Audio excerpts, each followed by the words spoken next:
ऐसे क्वेश्चनों को सॉल्व करने के लिए सबसे पहले हम ग्रुपिंग बनाएंगे। तो इस तरह से ग्रुपिंग बनाएंगे कि दोनों को सिंगल को सम करने पर 90 आ जाए। तो यहाँ पर 10 7 है। 10 7 का ग्रुपिंग किसके साथ करें कि 90 आ जाए। तो 7 में अगर 83 जोड़ते हैं तो 90 आ जाएगा। तो यहाँ पे 1083 करते हैं तो 90 आ जा रहा है। ऐसा क्यों कर रहे हैं? ऐसा इसलिए कर रहे हैं क्योंकि 10 90 माइनस थीटा जो होता है वह कॉट थीटा होता है। और हम जैसा कि जानते हैं कि tan थीटा का मल्टीप्लाई यदि कॉट थीटा के साथ करें तो इसका जो प्रोडक्ट जो आता है वह 1 होता है। तो tan 7 को हम लिख सकते हैं 90 माइनस 83, मतलब 90 में से 83 घटाएंगे तो 7 आएगा। इसको इस फॉर्मेट में तोड़ेंगे तो आएगा जो वह कॉट 83।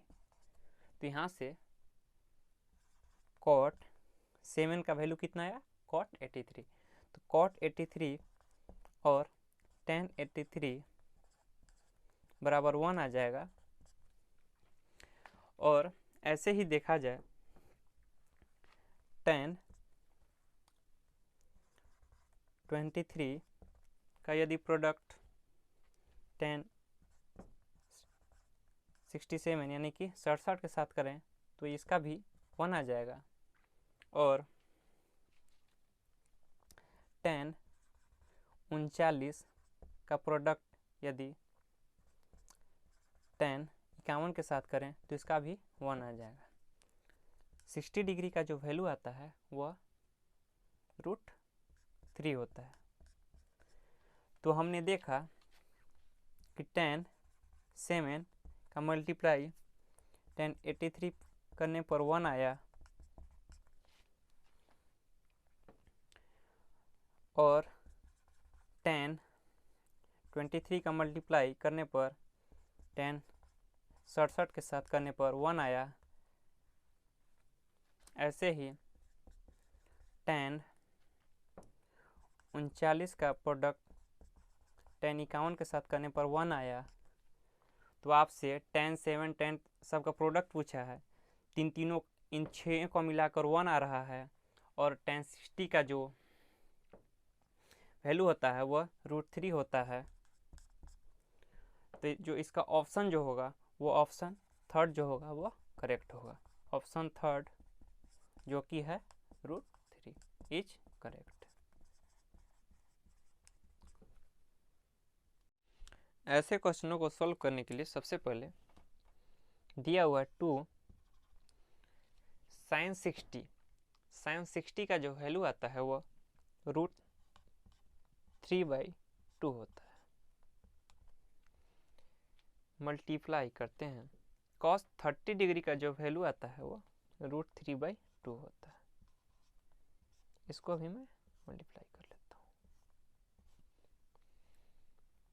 cosec 45 डिग्री का जो वैल्यू आता है वह √2 होता है। डिवाइडेड बाय tan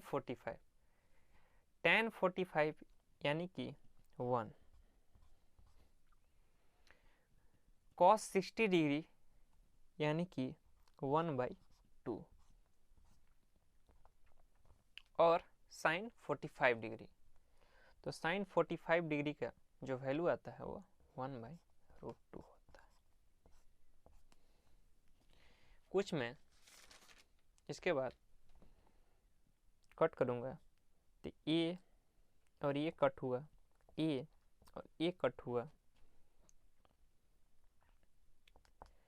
ये √2 है, ये ऊपर चला जाएगा तो √3 इंटू √3 इंटू √2 इंटू √2। √3 इंटू √3 करेंगे तो 3 आएगा और √2 करेंगे तो 2 आएगा, यानी कि 3 × 2 यानी कि 6। तो जो इसका ऑप्शन जो फर्स्ट होगा वह करेक्ट होगा। Option first is correct. इस क्वेश्चन में tan a + b का वैल्यू √3 दिया हुआ है और cos a - b का वैल्यू √3/2 दिया हुआ है।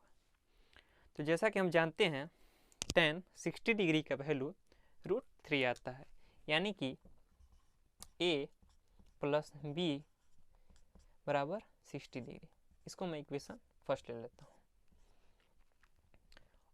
और ऐसे ही a - b जो cos 30 डिग्री होता है उसका वैल्यू √3/2 आता है, यानी कि 30 डिग्री। यदि फर्स्ट और इक्वेशन सेकेंड को ऐड करेंगे तो a का वैल्यू 45 डिग्री आएगा और b का वैल्यू जो है वह 15 डिग्री आएगा।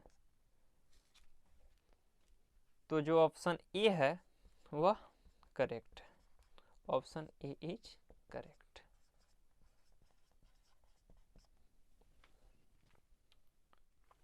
ऐसे क्वेश्चनों को सॉल्व करने के लिए सबसे पहले साइन कितने डिग्री का वैल्यू 1 आता है, तो साइन 90 का वैल्यू 1 आता है, यानी कि 3a - b बराबर 90। इसको मैं इक्वेशन फर्स्ट ले लेता हूँ।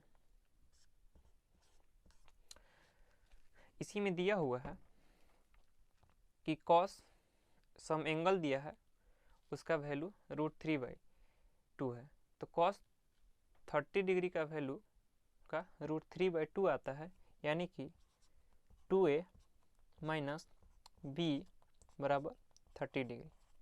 ये इक्वेशन 2 हुआ। इक्वेशन 1 से इक्वेशन 2 को माइनस करते हैं तो यहाँ पर a का जो वैल्यू आता है वो 60 डिग्री आता है, और उसके बाद a का वैल्यू यदि हम इक्वेशन 2 में पुट करते हैं तो हम b का वैल्यू 90 डिग्री फाइंड करते हैं। तो हमारे पास a 60 डिग्री आया और b 90 डिग्री। तो आपसे साइन a का वैल्यू फाइंड करने के लिए बोला है, तो साइन a यानी कि 60 यानी कि √3/2। ऐसे ही यदि ये किसके है, या साइन a है, ऐसे ही cos b फाइंड करेंगे तो cos b का वैल्यू जो आएगा वह 0 आएगा, यानी कि ऑप्शन जो फर्स्ट है वह करेक्ट है। Option first is correct. Question दिया हुआ है bracket sec a + tan a bracket 1 - sin a से मल्टीप्लाई करने पर कितना आएगा। तो ऐसे क्वेश्चनों को सॉल्व करने के लिए सबसे पहले साइन और कॉस में कन्वर्ट कर लेते हैं। तो sec a को हम 1/cos a भी हम लिख सकते हैं।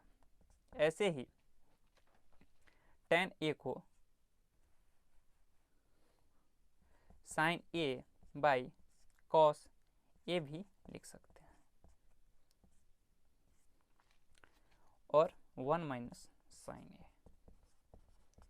इसका हम एलसीएम लेते हैं तो cos a ही आता है, और ये होगा 1 + sin a। यहाँ पे होगा 1 - sin a + b a - b, यानी कि a² - b², यानी कि 1² - sin² a / cos a। एक में से साइन स्क्वायर यानी कि ये कॉस स्क्वायर ए आएगा divide by cos A.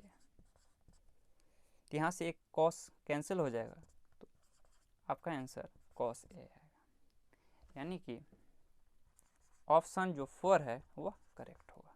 Option 4 is correct.